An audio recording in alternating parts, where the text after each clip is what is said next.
ভাবুন তো, আমি যদি বলি আপনি যে নেটফ্লিক্স সিরিজটি দেখছেন, যে ভিডিও গেমটি খেলছেন, এমনকি মোবাইলে যে অ্যাপটি ব্যবহার করছেন, এসবই আসলে একটা অদৃশ্য বিশাল অর্থনীতির অংশ। এমন এক অর্থনীতি যার কাঁচামাল লোহা বা তেল নয়, বরং আপনার মাথার ভেতরে থাকা সাধারণ একটি আইডিয়া। অনেকেই একে বলেন ক্রিয়েটিভ ইকোনমি, কিন্তু বিশ্বজুড়ে এটি পরিচিত দ্য অরেঞ্জ ইকোনমি নামে। কেন এর নাম কমলা বা অরেঞ্জ, আর কেন এটি বর্তমানে বিশ্বের বড় বড় দেশগুলোর মাথা ব্যথার কারণ হয়ে দাঁড়িয়েছে, চলুন আজকের ভিডিওতে এই পাওয়ারফুল অর্থনীতির নৈপথ্যের সত্য ঘটনাগুলো জেনে নিই। খুব সহজভাবে বললে, মানুষের বুদ্ধিমত্তা এবং সৃজনশীলতাকে কাজে লাগিয়ে যে অর্থ উপার্জন করা হয় তাকেই অরেঞ্জ ইকোনমি বলে। 2013 সালে ইন্টার আমেরিকান ডেভেলপমেন্ট ব্যাংক এই শব্দটি জনপ্রিয় করে তোলেন। প্রাচীনকালে কমলা রঙকে ধরা হতো সৃজনশীলতা এবং সংস্কৃতির প্রতীক হিসেবে, তাই এই নাম তৈরি হয় মানুষের মেধায়, যেমন সিনেমা, মিউজিক, আর্কিটেকচার, ডিজাইন, এমনকি বর্তমানের ইউটিউব কন্টেন্ট ক্রিয়েশনও এর অর্থনীতির অংশ।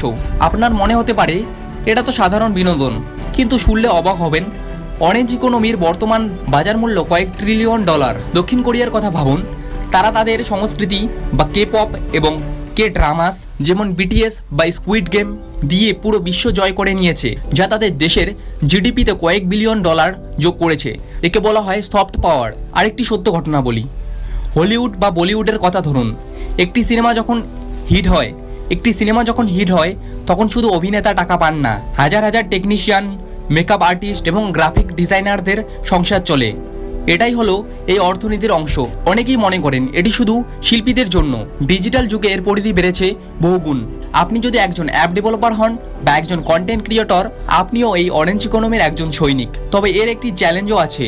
যেহেতু এটি আইডিয়া নির্ভর, তাই এখানে পাইরেসি এবং কপিরাইটের ভয় সবচেয়ে বেশি। আপনার একটি ইউনিক আইডিয়া যদি অন্য কেউ চুরি করে নেয়, তবে এই অর্থনীতি বাধাগ্রস্ত হয়। তাই এখন বিশ্বের অনেক দেশই ইন্টেলেকচুয়াল প্রপার্টি ল বা মেধা সম্পদ আইন নিয়ে কঠোর হচ্ছে। ভবিষ্যৎ দুনিয়াতে রোবট বা এআই হয়তো অনেক শারীরিক কাজ করে দেবে, কিন্তু মানুষের সৃজনশীলতা বা ইমাজিনেশন কি রোবট কপি করতে পারবে? সম্ভবত না। আর এখানেই অরেঞ্জ ইকোনমির জয়। আপনার মাথায় যদি ইউনিক কোনো গল্প থাকে বা নতুন কোনো কনসেপ্ট থাকে, তবে আপনি হতে পারেন মাল্টি বিলিয়ন ডলার অর্থনীতির পরবর্তী বড় অংশধারী। তাই আপনার সৃজনশীলতাকে ছোট করে দেখবেন না, কারণ বর্তমান সময়ে idea is the new currency. আপনার কি মনে হয় আমাদের দেশে কি এই সৃজনশীল অর্থনীতিকে সঠিক গুরুত্ব দেওয়া হচ্ছে? কমেন্টে আপনার মতামত জানান। ভিডিওটি ভালো লাগলে লাইক দিন এবং এই ধরনের ইনভেস্টিগেটিভ এবং অ্যানালাইসিস ভিডিও পেতে আমাদের সাথে থাকুন। দেখা হবে পরের ভিডিওতে। ধন্যবাদ।